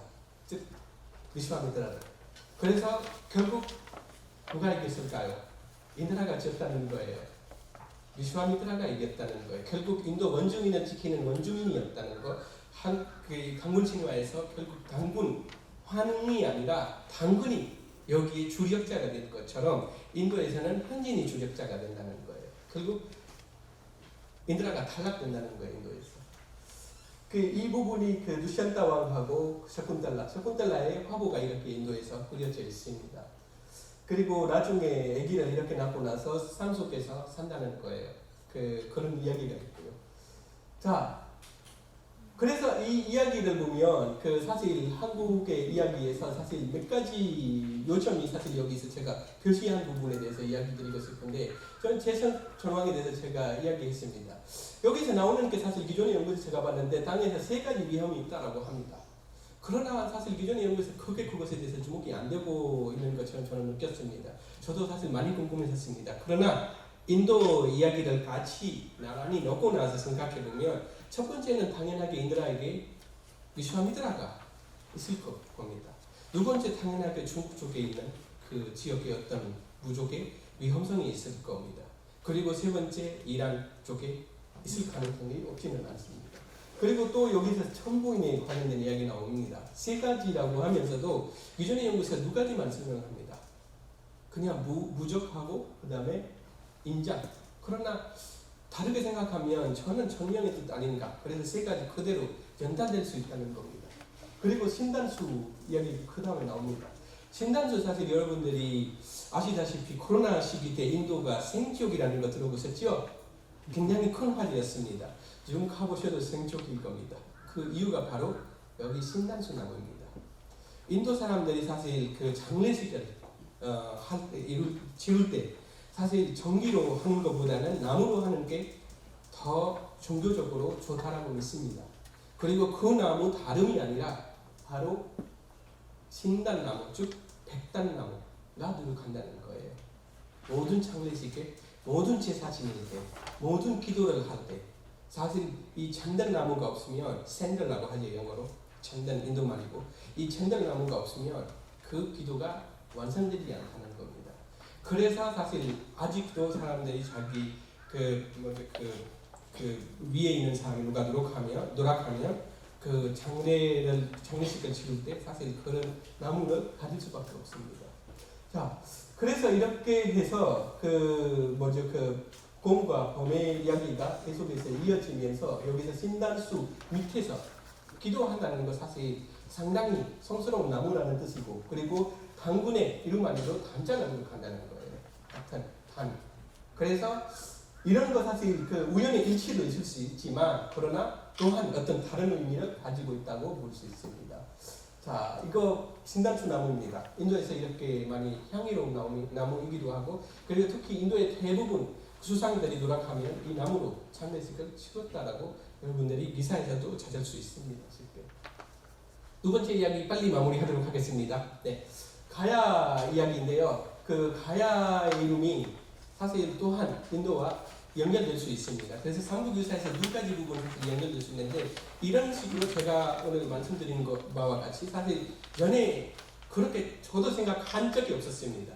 그러나 텍스트를 읽으면서 사실 좀 이렇게 한번 생각해 이상한 오늘의 세미나이기 때문에 이상하게 좀 한번 생각해 보는 게도 사실 나쁘지 않다 한번 화두를 던지고 싶습니다. 그래서 가야국의 이야기는 그 하편에 나오는데 가야라는 명칭 첫 번째, 사실 부처님이 깨달음 얻었던 곳 이건 바로 가야입니다. 그리고 아까 제가 맨 처음에 시작했을 때 가야라는 남자가 가야에 가고 나서 가고 말았다. 그런 사실 옛날만도 있다는 거예요. 그리고 시드하타가 거기서 마그다 왕국에 있다는 거예요. 인도에서. 기원전에 사실 마그다 왕국이 인도에서 가장 강렬한 왕국이었습니다. 마그다 왕국. 빈비사라라는 왕이었고 부처님이 그 왕국에서 독도를 하셨습니다. 아쇼카 왕 때도 사실 마그다가 주 인도의 16개 왕국의 중심부에 있었습니다. 그래서 그 정도의 관계가 있다는 거예요. 그래서 여기는 부처님이 깨달음 얻었던 곳이고 좀 더 지나가서 그래서 여기서 사실 삼국 유사와 삼국 그 사기에 있는 내용인데요. 저는 사실 삼국 유사를 보고 나서 삼국 사기에도 좀 찾아봐야 되지 않을까 이렇게 생각했는데 삼국 사기에도 이 땅에 이르러 나라를 열었고 가야라 했다. 이렇게 그 김부식의 부분에 이렇게 돼 있습니다. 이 땅에 이루다라는 것 무슨 뜻일까요? 좀 물론 가까이서도 갈 수 있지만 그러나 여러 가지 관계를 보면서 다른 의미 될 수도 있습니다. 그 위에를 보면 나라를 새롭게 개척했다는 의미이고 그런 것도 있습니다. 그리고 사실 여기서 또 그 사무엘만 하는데 사실 사무엘 하면 거의 다 거의 3월이면 생각해 보면 사실 인도의 4월 그 양력으로 4월이나 5월쯤에 아주 큰 명절이 있습니다. 홀리. 거기서 사실 그게 그 뜻은 원액을 없애는 그런 의미를 내포하고 있습니다. 저는 사실 이 분야에서 굉장히 좀 부족하기 때문에 사실 개욕이 그 어떤 역사를 가지고 있는지 사실 인터넷으로 아무 자료 찾을 수 없었습니다.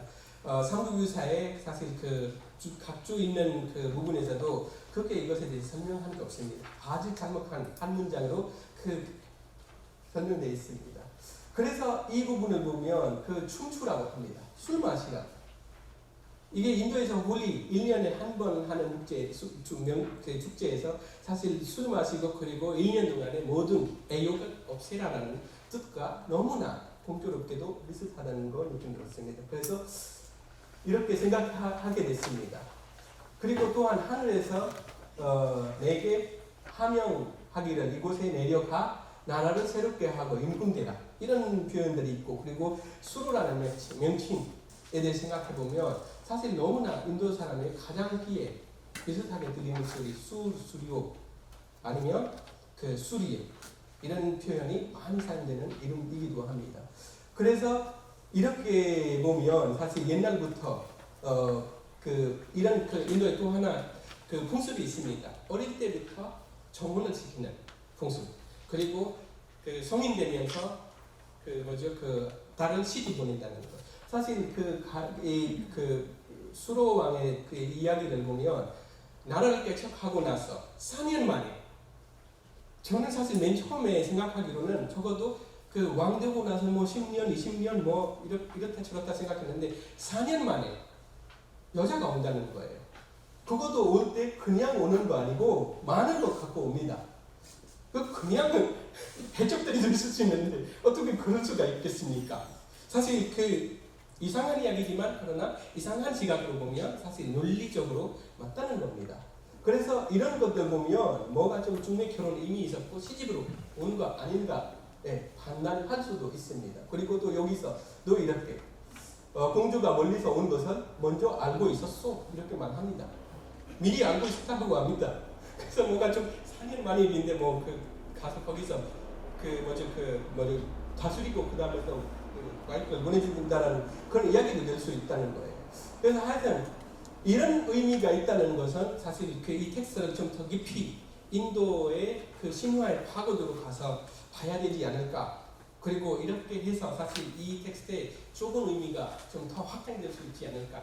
이것은 저는 말씀드리고자 하는 것, 역사로 보기보다는 신화적인 만남으로 봐야만 의미가 더 풍부해지고 이 텍스트가 더욱더 의미가 깊어진다는 것입니다. 그래서 인도로 물건 구하러 가는 그 숙녀들의 이야기도 상당히 많습니다. 사실 그런 것도 사실 연구할 필요 없고 또 사실 삼국유사에서 나오는 게 바로 쿠쿠타 예살라라는 인도 사람들이 옛날에 해동원 쿠쿠타 예살라라고 했습니다. 사실 산스크리트로 맞아요. 그 탁을 사실 꿋꿋하라고 합니다. 그래서 예샬라는 또 장소 그 아주 좋은 장소라고 합니다. 그래서 닭이 있는 좋은 장소로 사실 해동을 본다는 거 이런 것도 사실 인도에서 사실 이런 것들이 그 어휘 표현 어떻게 변동되는지 한문을 통해서 그런 거 사실 연구해도 삼국유사가 더욱더 사실 풍부한 텍스트 될 수 있지 않을까 싶습니다. 그래서 저는 이렇게 그 봤습니다. 네. 이상으로 저는 강의를 마치겠습니다. 감사합니다.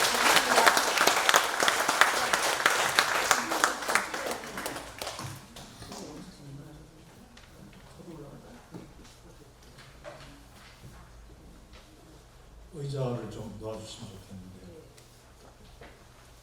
장소 정리하는 동안에 좀 말씀을 드리겠습니다.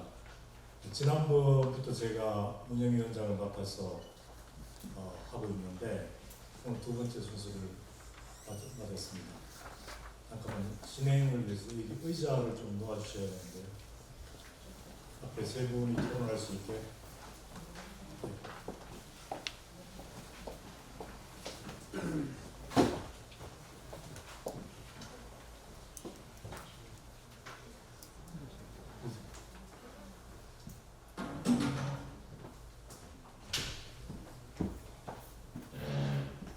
준비가 되는 동안에 말씀드리겠습니다.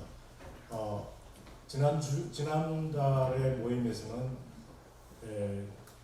저한테 순서가 없었습니다. 제가 처음 여러분들 뵙는 시간임에도 불구하고 제가 말씀드릴 수 있는 기회를 얻지 못했습니다. 아무도 제게 시간을 주시지 않았어요. 그래서 지금 이런 준비하는 시간을 이용해서 잠깐 말씀을 드리려고 합니다. 저는 사정상 맡을 수 없다고 회장님께 여러 번 이제 말씀을 드렸는데도 불구하고 제가 거절을 할 수가 없어서 맡겨야겠다는 말씀을 드리고 맡으면서 생각하게 된 것은 이제 얼마나가 지금 16년을 넘어가고 있지 않습니까? 이때까지 회장님과 전 운영위원장께서 잘 갖고 온 이 모임을 더욱더 유지하고 발전시키는 일에 노력을 하겠다 그런 생각을 다짐으로 했습니다. 그러면서 두 가지를 생각했는데요. 두 가지를 생각했는데 하나는 우리 모임이 좀 더 젊어졌으면 좋겠다. 이때 젊음은 육체적인 나이가 아닙니다. 정신적인 젊음을 제가 말씀드리는 것입니다. 여기에 모인 분들은 정말 오늘과 같은 가을 날씨에도 바깥에 즐기시지 않고 여기 오시고 보면은 정신적인 젊음이 넘친다 이렇게 말씀을 드릴 수가 있어서 이것을 더 확장해 볼까 생각합니다. 두 번째는 이제 우리 모임이 이 내부적으로 진행이 되어 왔는데 이것을 유지하면서 가능하면 대회로 확장해서 좋은 얘기를 또 좋은 행사를 봉사 활동을 다른 분들과 함께 나눴으면 하는 생각입니다. 그래서 우리가 모일 때마다 새로운 것을 배우고 또 즐거움이 있는 그런 모임을 만들어 가보도록 하겠습니다. 그럼 회장님께 사회를 넘기겠습니다. 두 분 발표 잘 들었습니다. 감사합니다. 원래는 이제 제가 김중술 교수님한테 의뢰를 받았을 때는 라운드 테이블을 제가 진행을 하라, 저더러 질문을 하라고 하셨는데 제가 지금 이렇게 쭉 보니까 제가 평소에 저희가 지금 타블라라사 칼리지가 이번 학기에 교재가 삼국유사예요. 그래서 삼국유사를 지금 하고 계신 분들이 계속 눈에 띄어서 바로 이제 청중 질문을 하는 쪽이 훨씬 더 좋지 않을까. 저의 멘토이신 이경민 교수님이 계신데 평소에 수업학에 대해서 저한테 하도 말씀을 많이 하셔갖고 그 질문을 꼭 하실 것 같다는 생각이 딱 들었어요. 그래서 청중 질문을 한번 먼저 받는 게 좋지 않을까 생각을 합니다. 혹시 질문 있으신 분은 질문을 좀 해주셨으면 좋겠습니다.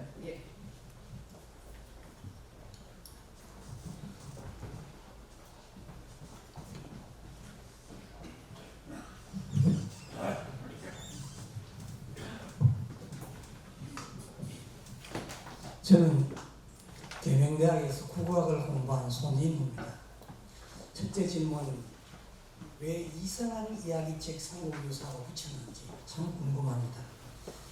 이 책은 140년 상공유사가 쓰기 140년 전에 삼국사 김부식의 삼국사기가 쓰였는데 저는 그 책보다도 이 책이 더 위대하고 훌륭한 책이라고 생각합니다. 첫째 이유는 우리 민족의 5천년 역사에 유구한 역사를 이 책에 기록해 놨습니다. 그러니까 민족의 긍지, 특히 그 당시에 몽고의 침략을 받았을 때 민족이 긍지를 가질 수 있도록 역사의 근원을 적어놓은 책이고, 둘째는 우리 고대 국어 연구의 결정적 자료가 되는 한가 14소가 여기 실려 있습니다. 철원가를 비롯해서. 지금 현재 우리가 쓰고 있는 우리 국어의 대부분이 신라어입니다. 신라어의 근원이 되는 이 향가 14소를 연구하는 이 자료밖에 없습니다. 빈여전에 11소가 있습니다만 그보다 더 결정적인 역할을 하고 있기 때문에 이 책이 참 위대한 책이라는 얘기죠. 셋째는 개인적으로 이 책에 신라 육부촌에 경주, 설시, 배시, 정시, 최시, 특히 제가 송가입니다. 월성 송가의 시조 할아버지 얘기를 여기 써놨습니다. 그래서 저는 굉장히 위대하고 훌륭한 책이라고 생각합니다. 또 하나는 선생님 아까 빛을 여는 계명인 책을 많이 얘기하셨습니다. 참 감사합니다. 저하고 여기 계시는 이종환 선생님이 총장의 명을 받고 쓴 책입니다. 그런데 삼국유사와 비교해서 계명유사하면 곤란하지 않겠다는 생각이 듭니다. 왜? 삼국유사는 설화, 민담, 신화 이런 얘기들이 대부분인데요. 이 빛을 여는 계명에는 계명자의 역사를 줄이고 해서 꼭 필요한 것만 진짜 역사적 사실만 쓴 책입니다. 그러니까 그 유사하고는 아니다라는 얘기죠. 삼국유사의 유자를 선생님이 꼭 남겨야 할 유명한 책, 유명한 얘기라고 하시면은 그래도 괜찮겠습니다만 삼국유사와 비교해서 계명유사 하면은 저는 안 된다고 생각합니다. 예, 계명자의 역사 중요한 부분 꼭 남겨야 됩니다. 후배들에게 꼭 남겨야 될 중요한 얘기들을 줄이고 해서 쓴 책입니다. 그래서 빛을 내는 계명입니다. 그래서 두 가지 질문을 드리겠습니다. 우선은 이 이상한 이야기책 삼국유사라는 이름을 지으신 건 김중순 교수님이니까요. 그 부분에 대해서는 제가 드릴 말씀이 없고, 그리고 이제 삼국유사에 대해서 이제 정말 이련 스님이 돌아가시기 직전까지 이 책을 진짜 남기고 싶어서 쓴 책이라고 저는 생각을 하는데, 우리 그 점에 대해서는 이제 발표자 문성환 선생님을 드립니다. 예, 감사합니다. 저도 발표에서 말씀드렸듯이 왜 이상한 이야기책이라고 하셨을까? 전 따로 김중순 선생님께 질문을 드리지 않았습니다. 예, 알겠습니다. 저 혼자서 소화를 했습니다. 그리고 어떻게 해야 할까를 구상을 했던 거죠. 그러다 보니까 자전거 타고 몸으로 한번 느껴봐야 되겠다고 생각을 했던 거고요. 좀 이따가 김중순 선생님께서 거기에 대해서 답해 주시면 감사하겠습니다. 그리고 제가 계명유사 그랬을 때 설화, 민화, 신화적인 요소 그런 걸 생각하고 했던 건 절대 아닙니다. 남길 유자를 생각을 했던 거죠. 그리고 일사자를 똑같이 써야 할 이유는 전혀 없다고 생각을 합니다. 남길 유자는 제가 생각을 하면서 했던 거죠. 근데 사자는 역사사자를 쓸 수가 있는 거죠. 그러다 보니까 제가 빛을 여는 계명인의 책 제목을 이렇게 바꿨으면 좋겠다 말씀드린 건 아니죠. 단지 이 책의 내용을 봤을 때 삼국유사를 썼는 이런 스님도 그런 생각을 하지 않았을까 하는 생각을 하는 거고요. 그리고 삼국유사에 들어있는 설화, 신화적인 그런 여러 가지 요소들은 그 당시 혹은 그 이전의 우리 역사에서 우리 역사와 우리 민족을 이해하는 방식이었지 다른 그 내용이 진실이다 아니다 지금 아마 그걸 가지고 진실이라고 이야기하지는 않겠죠. 근데 거기에 그런 내용을 담고 있다면은 지금 현재 우리가 흔적을 찾을 수 있느냐 없느냐 해서 그건 역사학자들이 혹은 고고학자들이 많은 연구를 하고 있는 것이기 때문에 예, 혹시 제가 이 책 제목을 이렇게 계명유사로 바꾸면 어떻게 했느냐 하는 제안을 드린 것처럼 생각하신다면 저는 절대 그거는 아니었습니다. 예.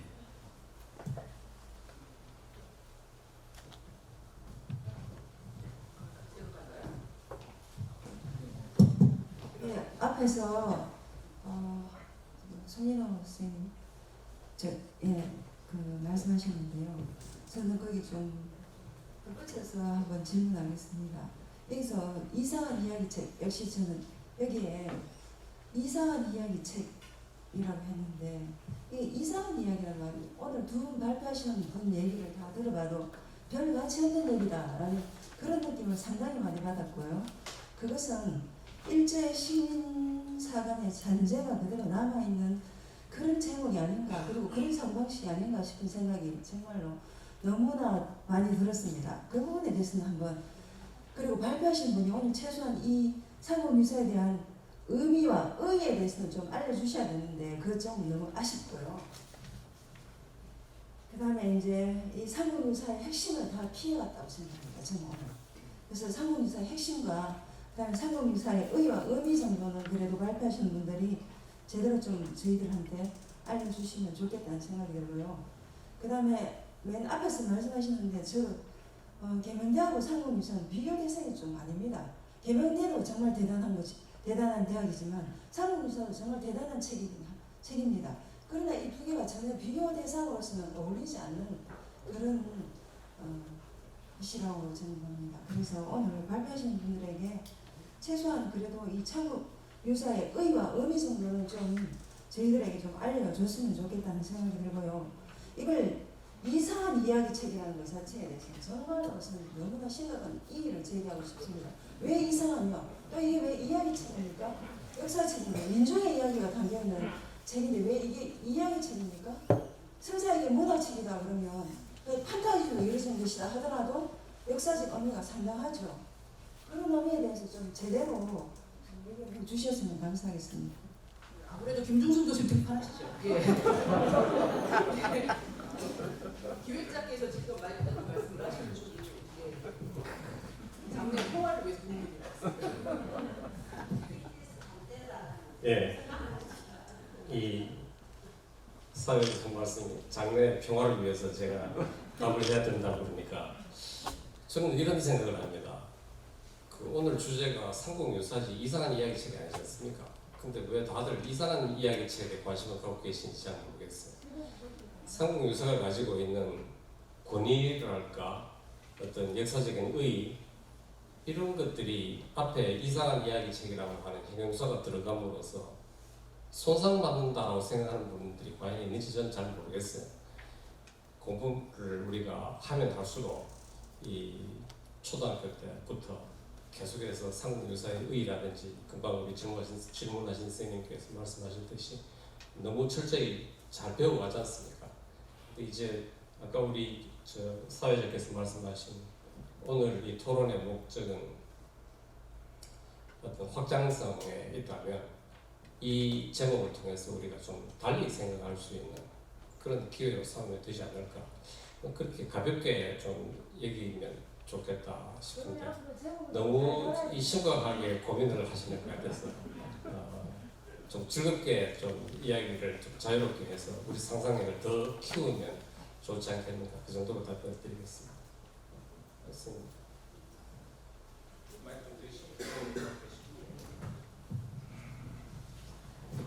저 일문과 유인데요. 이상하다는 얘기가 우리 신화 설화 다 이상하잖아요. 그 이상 우리가 사실적이고 있는 그대로 눈에 보이는 현실만이 우리가 보는 게 전부가 아니잖아요. 근데 우리의 삶의 근원을 얘기하려면 이상한 얘기를 통해서 비유적으로 보여주는 게 많다고 생각합니다. 그래서 저는 이상한 이야기책이라고 해서 정말 이상한 얘기거든요. 근데 그걸 통해서 역설적으로 보여주는 것일 뿐이지 이상하다라는 얘기를 전혀 저는 이상하게 생각을 안 했는데 자구적인 의미로만 받아서는 안 되지 않나. 그냥 정말 상금유사도 그렇고 그 다음에 우리 옆에 이종환 선생님이 상금유사가 아니고 상금유사랍니다. 짧게 얘기하면. 근데 일본에 이제 고사학이라는 것도 있는데 거기도 이상한 얘기 투성이거든요. 근데 그 사람들은 자기들 얘기를 통해서 천황이 신의 아들이라는 걸 강조하기 위해 굉장히 관 위주로 기획된 그런 얘기가 되게 많고, 물론 그 안에도 재밌는 얘기거리는 상당히 많은데 우리의 상봉유사는 정말 오늘 말씀하신 한 선생님께서 말씀하신 것 같이 신비롭고 신이하고 그다음에 정말 무무징한 우리의 역설적으로 상상력을 자극하는 이런 얘기를 통해서 문학적인 얘기를 통해서, 그래서 역사 논문보다는 문학적인 얘기가 많다고 생각을 합니다. 그리고 일본도 고사학이라고 하는 것이 문학사에 나오거든요. 맨 첫면을 장식하는 게 고사학입니다. 역사책인데도 불구하고. 그래서 그런 얘기를 통해서 신화적 상상력을 자극을 해서 어떻게 인간이 역사를 발전시켜 왔나 이거를 얘기하는 거고, 그 다음에 일본은 근데 보니까 고사기가 먼저 있고 그 다음 정사의식을 가지고 삼국사기가 나왔거든요. 근데 우리는 보니까 오늘 일본 서기입니다. 일본 서기 정사의식을 가지고 쓴 것이 일본 서기고, 야사로 천황 중심으로 뭔가 대외적인 것과 그 다음에 민족의식을 고취시키기 위해서 나온 것이 고사기인데, 고사기가 먼저 나오고 일본 서기가 나왔어요. 근데 우리는 삼국사기가 먼저 나오고 그 다음에 삼국유사가 나왔다는 게 참 새롭다라는 생각이 들었습니다. 그래서 정말 정사의식이 있고 거기에 남은 유사들을 우리의 문고 침입을 받았을 때 좀 우리의 마음을 이렇게 민족의식을 고취시키기 위해서 만든 그런 사들로서 정말 다양한 여러 가지 얘기를 들어가지고 우리의 인간의 어떤 그런 거를 고취시키기 위해서 만든 그런 거라고 생각하기 때문에 이상하다고 전혀 생각을 하지 않았습니다. 이야기 길어서 죄송한데 칸 선생님께 하나 질문 드릴 텐데, 삼국 유사든지 일본의 고사기 같은 거는 그러니까 문학적인 거잖아요. 그런데 뒤에 일본 서기가 나왔고 우리는 삼국사기가 나왔잖아요. 근데 인도 같은 경우는 그런 정사의식을 쓰고 의식을 가지고 쓴 그런 책이 있는지 그걸 한번 여쭤보고 싶었습니다. 이상입니다. 예, 감사합니다. 사실 말씀드리자면 결론부터 인도 사람들이 역사적인 의식에 있어서 상당히 미약했다는 거 이해하시면 될 것 같습니다. 인도에 많은 고전 텍스트들이 있는데 그 중에서 제가 여기서 보여드린 두 가지 텍스트, 즉 라마야나와 마하바라타, 지금 현재 인도 서론에서 제가 아마 쓴 것 같아요. 인도 사람들이 사용하고 있는 역사 관련된 용어 우리가 이티하스라고 합니다. 인도 말로. 이 이티하스는 사실 인도의 모든 고전 문헌 중에서 이티하스라는 거 마하바라타 사실을 이티하스라고 합니다. 그렇기 때문에 사실 처음부터 이게 뭐가 좀 신화를 역사라고 믿었기 때문에 사실 그게 제대로 정립하지는 못했습니다. 하지만 또한 고고학적인 면에서는 사실 이게 신화가 아주 중요하잖아요. 특히 고고학자들이 신화적인 바탕을 얻은 것을 찾으려고 하는 것입니다. 그래서 지금 현재 인도에서도 사실 많은 말글들이 나오는데 그 중에서 마하바라타의 묘사된 것들이 사실 많이 비슷한 거 있습니다. 하지만 인도의 역사가 아시다시피 인도 사람에 의해서 쓰여지기보다는 외부인에 의해서 많이 쓰여진 겁니다. 예를 들어 인디카라는 책 기원전에 알렉산더의 신화가 인도에 와서 인도 역사를 썼고 그리고 또 그 중세기 중에는 거의 다 중동에서 많은 학자들이 와서 여행가는 그런 것을 남긴 거 사실 오늘날의 인도의 역사이고 정사 같은 거 사실 없습니다. 솔직히 말씀드리자면. 네, 그리고 저도 사실 이 이상한 이야기 제목에 대해서 말씀드리고 싶습니다. 한마디로 말하면 이게 또 아이러니컬한 제목 아닌가, 이상하면서도 이상하지 않다는 것. 그게 바꿔서 말하자면 한국의 현대문학 중에 대구에서 출신 작가 현진건인데 그의 소설 중에서 운수 좋은 날입니다. 그러나 과연 그게 운수 좋은 날인가? 그래서 이상한 이름이면서도 과연 이게 이상한 건가? 아마 비슷한 맥락에서 생각하시면 그 핵심적인 뜻을 이해하실 수 있지 않을까 싶습니다. 이상합니다. 예, 감사합니다. 예, 이상한 이야기 책이라는 제목 때문에 말씀하셨기 때문에 이 질문을 그렇게 하셨기 때문에 제가 생각하는 바를 말씀드리겠습니다.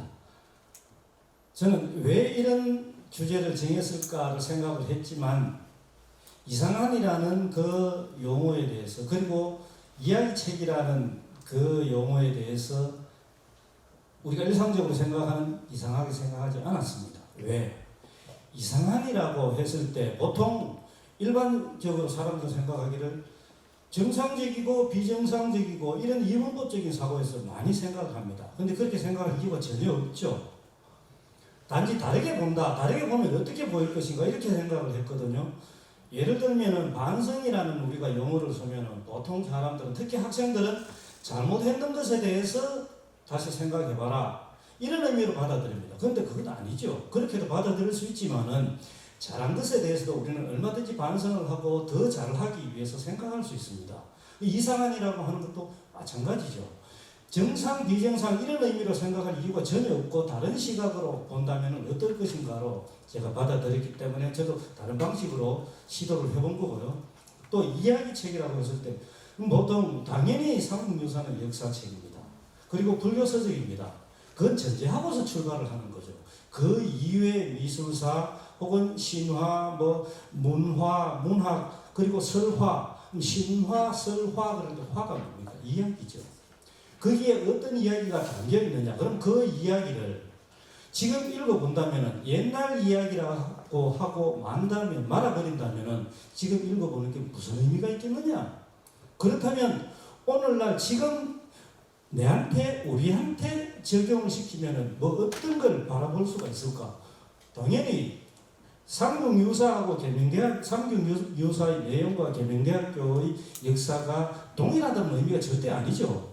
그 방식대로 이해를 하면은 이렇게 해석하고 할 수 있겠다 하는 의미이지 다른 건 전혀 아닙니다. 그리고 삼국유사의 의미를 생각을 하면 삼국 사기는 1145년에 김보식이 이제 말하자면 편찬 책임자로서 그 당시에는 1145년 당시에는 문화시중이 아니었죠. 요즘으로 하면 국무총리 문화시중에서 물러난 자리에 서 있습니다. 그 이전에 시대적인 배경으로 생각하면 1135년 묘초의 난이 일어난 다음에 왕권을 어떻게 하면 더 강화할 수 있을까 하는 것에 정치인으로서 편찬 책임자가 된 거죠.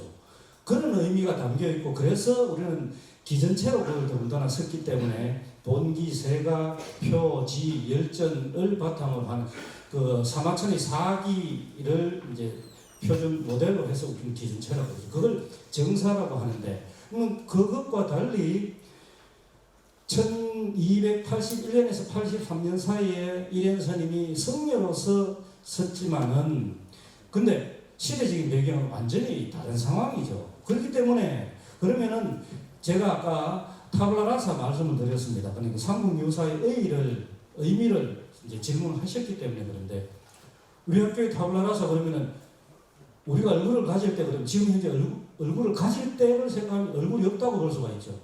그건 어떤 의미로 받아들여야 될까요? 얼굴을 만들어가는 과정이죠. 그 의미로 저는 해석을 한 겁니다. 그러니까 이ren 스님이 삼국유사를 썼을 때 어떤 마음이었을까?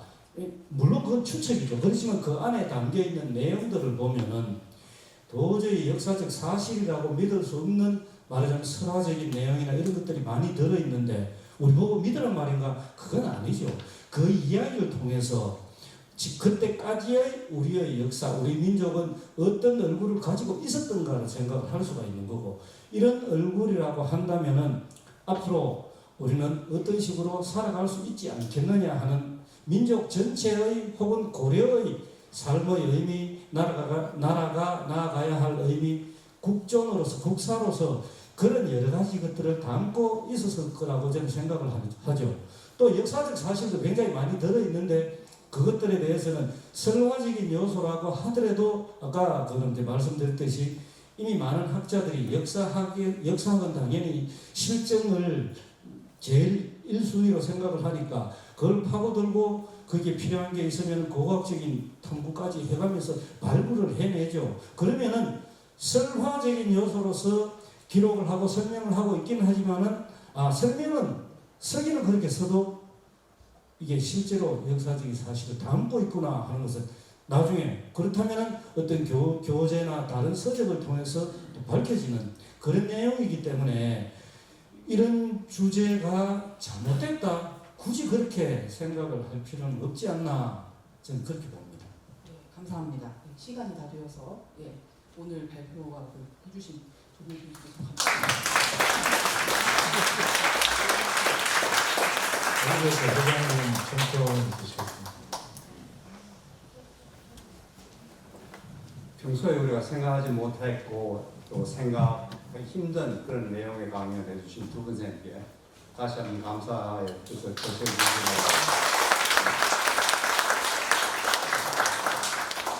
이상하다는데 내용의 이상은 이제 질문 답변에서 다 나왔지만 저는 외형적으로 참 이상하다 싶어요. 우리 칸 선생님은 외지에서 왔습니다.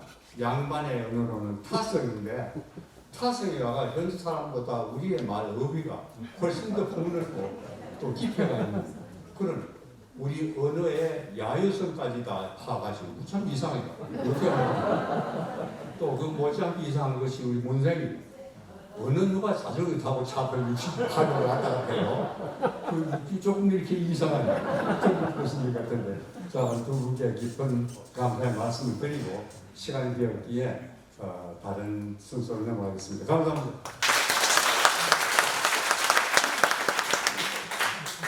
시간이 많이 지났습니다. 광고 말씀 드리겠습니다.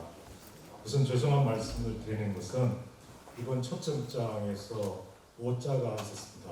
그래서 너무나 죄송하게 생각합니다. 이해해 주시기를 부탁드리겠습니다. 다음번 81회 강연회는 11월 19일에 열리고 주제는 AI, 인공지능 오디세이아입니다. 계명대 인공지능융합연구소장으로 계시는 고병철 교수님께서 강연해 주시겠습니다.